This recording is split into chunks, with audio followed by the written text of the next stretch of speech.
Hello मेरे students. तो हम आज कवर करेंगे क्लास 12th का चैप्टर नंबर 1 साइकोलॉजी। तो आई थिंक आपको जब भी पढ़ाई करनी हो हमेशा अपनी बुक को अपने पास रखो, तभी आप बेटर समझ पाओगे। तो बेसिकली इसमें क्या करना है आपको इस चैप्टर में, क्योंकि आपके पास टाइम शॉर्ट होता है, ज़्यादा आपके पास और भी सब्जेक्ट्स होते हैं, तो साइकोलॉजी में हमें सिर्फ और सिर्फ मेजर जो टॉपिक्स होता है उनको कवर करना होता है। तो हमेशा ध्यान रखना कि ये जो ब्लैक वर्ड्स होते हैं ना, इन्हें कभी भी एग्ज़ाम में छोड़ना नहीं चाहिए। इन ब्लैक वर्ड्स के साथ जो भी लाइंस हैं उनको हमेशा पढ़ कर जाओ। डेफिनेटली जो भी एमसीक्यूज़ आते हैं, रीजनिंग क्वेश्चंस आते हैं, शॉर्ट आंसर क्वेश्चंस आते हैं, वो सब इन्हीं ब्लैक वर्ड से मिलते हैं। तो सबसे पहला जो टॉपिक है वो individual difference in human functioning है।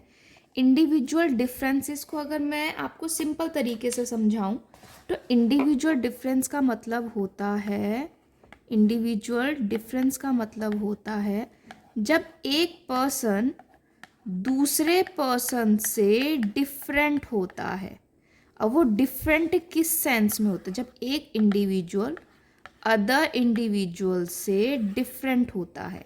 अब वो डिफरेंट साइकोलॉजी में किस सेंस में होता है? देखो, फिजिकल डिफरेंसेस होते हैं हमारे। फिजिकल डिफरेंसेस क्या होते हैं?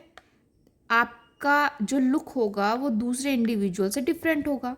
लाइक आपका फेस कलर डिफरेंट होगा, आपका हेयर कलर डिफरेंट होगा, आपकी हाइट डिफरेंट होगी, आपकी फिजिक डिफरेंट होगी, ठीक है, आई कलर डिफरेंट होगा। ये होंगे हमारे फिजिकल फीचर। लेकिन जब हम साइकोलॉजी में बात कर रहे हैं ना, तो हम चाहेंगे हमारे साइकोलॉजिकल फीचर्स। साइकोलॉजिकल फीचर्स में क्या होगा? Intelligence, personality. तो जब एक इंडिविजुअल दूसरे इंडिविजुअल से डिफरेंट होता है in the term of people characteristics and behaviour pattern, इसी कॉन्सेप्ट को कहते हैं इंडिविजुअल डिफरेंसेस। ये बहुत छोटा और सिंपल सा टॉपिक है जिसको आपको सिर्फ इतना ही समझना और इतना ही कवर करना है। इसके बाद हम बात करते हैं सिचुएशनिज्म की। सिचुएशनिज्म क्या होता है? सिचुएशनिज्म कहता है कि जब सिचुएशन और सरकमस्टांसिस की वजह से एक पर्सन का बिहेवियर इन्फ्लुएंस हो जाता है। लाइक अगर कोई अग्रेसिव पर्सन सिचुएशन की वजह से सबमिसिवली बिहेव कर रहा है, मतलब यूजुअली वो पर्सन बड़ा अग्रेसिव रहता है, लेकिन सिचुएशन ऐसी है कि वो गुस्सा नहीं कर सकता और वो सबमिसिवली बिहेव कर रहा है, मतलब बात मान रहा है, चुपचाप बैठा है, जो कोई कुछ बोल रहा है वो सुन रहा है, इसका मतलब वो सिचुएशन के अकॉर्डिंगली ही एक्ट करता है। इसी कॉन्सेप्ट को कहते हैं सिचुएशनिज्म। तो आपके एग्जाम में कोई भी सिचुएशन दे सकते हैं और वो पूछ सकते हैं कि कॉन्सेप्ट कौन सा है, तो आपको बताना है ये सिचुएशनिज्म है। लाइक अपने बॉस की प्रेजेंस में अगर कोई पर्सन सबमिसिवली बिहेव कर रहा है या पोलाइटली बिहेव कर रहा है, इसका मतलब वो सिचुएशनिज्म के अकॉर्डिंगली ही एक्ट कर रहा है। मान लो अगर कोई बच्चा है जो क्लास में बड़ा नटोरियस है, लेकिन उसको पता है क्लास में प्रिंसिपल एंट्री हुई है, तो वो चुपचाप जाके बैठ गया, जैसे कुछ उससे शांत बच्चा कोई नहीं है, इसका मतलब है वो सिचुएशनिज्म यूज़ कर रहा है। ओके, तो ये होता है सिचुएशनिज्म। बहुत सिंपल सिंपल कॉन्सेप्ट है, इनमें आपको ज़्यादा टाइम लगाना ही नहीं है। आगे टॉपिक बढ़ते हैं। असेसमेंट, साइकोलॉजिकल एट्रीब्यूट्स को जानने के लिए। एट्रीब्यूट्स क्या होते हैं? वो कोई भी रीज़न जिसकी वजह से हम लोग बिहेव करते हैं। तो साइकोलॉजिकल असेसमेंट क्या होती है? असेसमेंट वो पहला स्टेप होती है जिसकी वजह से हम जान सकते हैं कि अगर एक पर्सन ने बिहेव किया है, कुछ भी XYZ बिहेव किया है, तो उसके पीछे रीज़न क्या होते हैं। तो वो असेसमेंट ही हमारा फर्स्ट स्टेप होता है ये समझने का कि साइकोलॉजिकल एट्रीब्यूट्स क्या है। एक तरीके से एक इंडिविजुअल को मेजर करने का तरीका है, उन्हें इवेल्युएट करने का तरीका है। जैसे कि एग्ज़ाम में आपने कितना अच्छे पढ़ाई की या फिर आपको कितना समझ में आया, वो एग्ज़ामिनेशन की वजह से ही पता चलता है आपको भी कि आपको कितनी आपने एजुकेशन ले लिया, आपको कितनी नॉलेज है। ऐसे साइकोलॉजी में भी आपको अगर किसी पर्सन के बारे में या फिर किसी पर्सन को अपने बारे में जानना है तो असेसमेंट का ही वो यूज़ करता है। ये एक साइंटिफिक प्रोसेस होता है। साइंटिफिक प्रोसेस मतलब इसको जानने का, असेस करने का एक प्रॉपर फॉर्मेट होता है। उसी फॉर्मेट के अकॉर्डिंगली हम लोग असेसमेंट करते हैं। जैसे कि हरीश डोमिनेंट है, अब यहाँ पर हम ये नहीं बोल रहे कि हरीश डोमिनेंट, हम ये बता रहे हैं कि हरीश में कितनी डिग्री ऑफ डोमिनेंस है। डोमिनेंस में भी ये स्टेटमेंट होती है कि डोमिनेंस को हम इस तरीके से नहीं बोल सकते कि वो उस पर्सन के ऊपर नेगेटिव हो। नेगेटिव इम्पैक्ट के लिए कोई भी साइकोलॉजिकल टेस्ट नहीं होते। साइकोलॉजिकल टेस्ट होते हैं उस पर्सन की सिचुएशन या फिर उसमें अगर इम्प्रूवमेंट की कोई सिचुएशन है उसको हम सॉल्व कर सकें। तो असेसमेंट दो तरीके से होती है, एक फॉर्मल असेसमेंट होती है और एक इनफॉर्मल असेसमेंट होती है। फॉर्मल असेसमेंट का मतलब होता है बहुत ही ज़्यादा ऑब्जेक्टिव, स्टैंडर्डाइज और ऑर्गेनाइज। जैसे आपके स्कूल एग्जामिनेशन होते हैं, proper day, proper time, proper days दिए जाते हैं, प्रॉपर एग्जामिनेशन सेंटर होता है, टाइमिंग होती है, एनवायरनमेंट होता है, बड़ा क्वाइट एनवायरनमेंट होता है, तो वो फॉर्मल असेसमेंट होती है। साइकोलॉजी में भी फॉर्मल असेसमेंट इसी तरीके से होती है। सेट ऑफ क्वेश्चंस होते हैं, मैनुअल दिया जाता है, प्रॉपर टाइम होता है उसको कंडक्ट करने का, प्रॉपर स्कोरिंग के लिए मैनुअल होता है। इनफॉर्मल असेसमेंट क्या होती है? इनफॉर्मल असेसमेंट का मतलब होता है जब हम इंटरव्यू या फिर ऑब्जर्वेशन के थ्रू आपके बारे में जानने की कोशिश करते हैं। जैसे एग्जामिनेशन में आपके जो पंक्चुअलिटी, डिसिप्लिन के मार्क्स होते हैं वो इनफॉर्मल असेसमेंट में आते हैं। जैसे साइकोलॉजी में जो भी असेसमेंट हम आपको बिना आपका टेस्ट लिए, आपको सिर्फ वर्बली मतलब सुनकर या फिर इंटरव्यू लेकर या फिर बाय ऑब्जर्वेशन हम आपकी बातें सुनकर जब हम कोई असेसमेंट करते हैं उसे इनफॉर्मल असेसमेंट कहते हैं। इसलिए असेसमेंट में हमेशा ये देखा गया है कि जो फॉर्मल तरीका होता है वही बेस्ट होता है। असेसमेंट जब हो जाती है तो हम उस इंफॉर्मेशन का यूज़ करते हैं उस पर्सन की लाइफ के फ्यूचर पॉसिबिलिटीज़ के लिए। लाइक हमने प्रिडिक्ट किया हरीश डोमिनेंट है। अब हरीश डोमिनेंट है, आप इस पर्सन को ये बोलोगे कि आप डोमिनेंट हो तो वो शायद उस चीज़ को नेगेटिव में ले जाएगा। आपको ऐसी कोई भी चीज़ नहीं करनी है कि आपको लगे कि उस पर्सन को ये चीज़, जो इन्फॉर्मेशन उसको मिली है वो उसको सही ना लगे। तो हम उसे बोलेंगे कि आपका जो डोमिनेंस है आप उसे अपनी एक लीडरशिप या फिर अथॉरिटेरियन कॉन्सेप्ट में यूज़ करोगे तो आप काफ़ी अच्छा कर सकते हो लाइफ में। मतलब आप उसका जो भी रिजल्ट आता है उसको पॉजिटिव रास्ते पर आपको ले जाना चाहिए। असेसमेंट की ही इसलिए जाती है कि पर्सन जो है वो अपने फ्यूचर पर्पस के लिए उसे इस्तेमाल कर सके। अगर पर्सन का कोई आईक्यू वीक आया है तो आप उसको पॉसिबिलिटीज़ बताओ कैसे आप उसे आगे बढ़ा सकते हो। अगर किसी का आईक्यू बहुत अच्छा है तो आप उसे मेंटेन करने के तरीके बता सकते हो।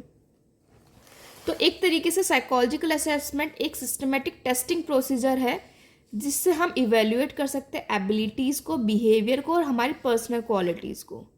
ठीक है, अब इसमें जो आपका नेक्स्ट है वो है डोमेन ऑफ साइकोलॉजिकल एट्रीब्यूट्स। वो कौन कौन से डोमेन्स हैं जो साइकोलॉजिकल एट्रीब्यूट्स में आते हैं।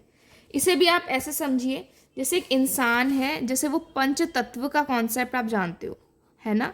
पंच तत्व, एक इंसान 5 चीज़ों से मिलकर बना हुआ होता है। ऐसे ही साइकोलॉजी में भी हमारे ही पंच तत्व हैं। इसमें आएगा हमारा आईक्यू। एक पर्सन के बारे में अगर आपको जानना है तो आप ये देखोगे कि उसका दिमाग कितना अच्छा है। दूसरा है एप्टीट्यूड।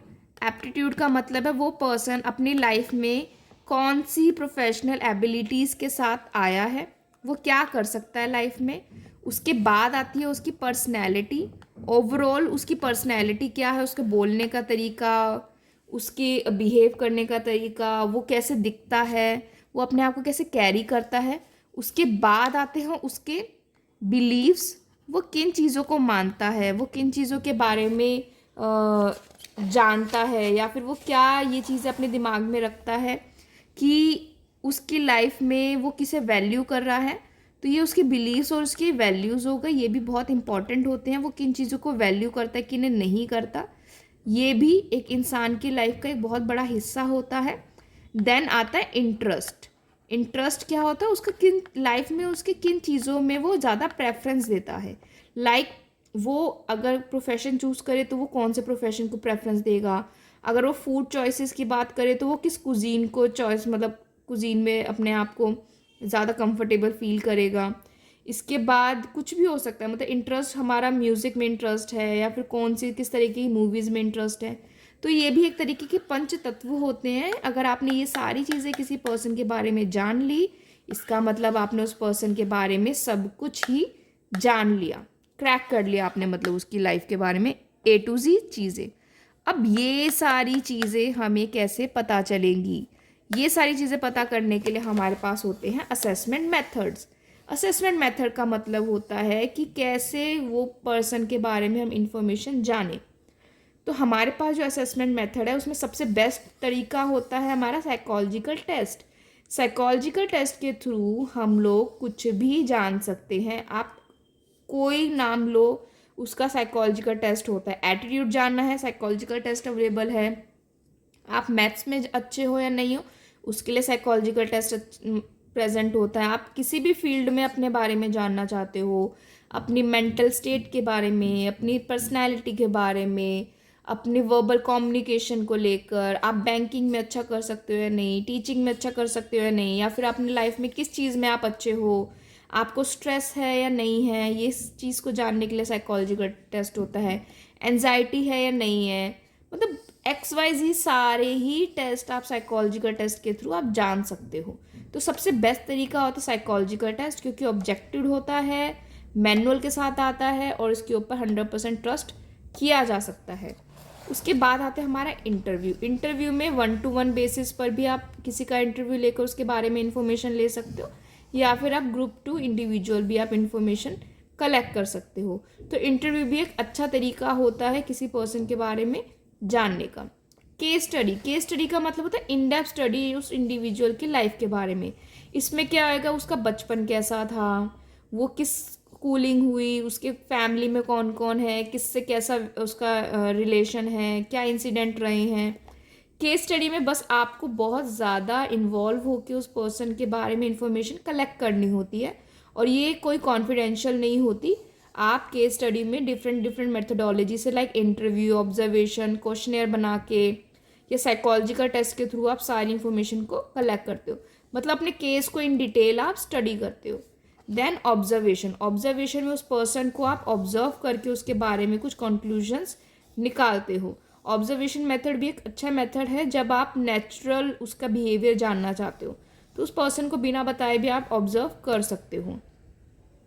देन लास्ट है सेल्फ रिपोर्ट। सेल्फ रिपोर्ट में जब इंडिविजुअल अपने बारे में ही सारी इन्फॉर्मेशन खुद से, अपने ओपिनियन, अपने बिलीव्स, अपनी आइडियोलॉजी जब वो खुद से बता देता है तो उसे सेल्फ रिपोर्ट बोला जाता है। ये सेल्फ रिपोर्ट के लिए भी आप उसे कोई इंटरव्यू में आप उससे क्वेश्चन पूछ रहे तो वो आपको आंसर दे रहा है, आपने उसको कोई क्वेश्चनेयर दिया था तो वो उस क्वेश्चनेयर का आंसर दे रहा है, कोई साइकोलॉजिकल टेस्ट आपने कराया है या फिर उसकी कोई पर्सनल डायरी उसने आपको दिखाई है, आपने पढ़ी है, ये सारी जो चीज़ें होती है वो सेल्फ रिपोर्ट में आती है।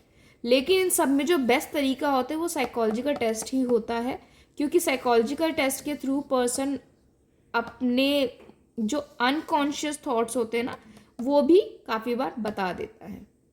तो ओवरऑल ये आपको जो कॉन्सेप्ट्स हैं वो इस तरीके से लर्न करने हैं, ज़्यादा डिटेल में नहीं, आपको सिर्फ समझना है कॉन्सेप्ट क्या कह रहे हैं। उसके बाद जो मेहनत है वो आपकी अपनी अंडरस्टैंडिंग की मेहनत है।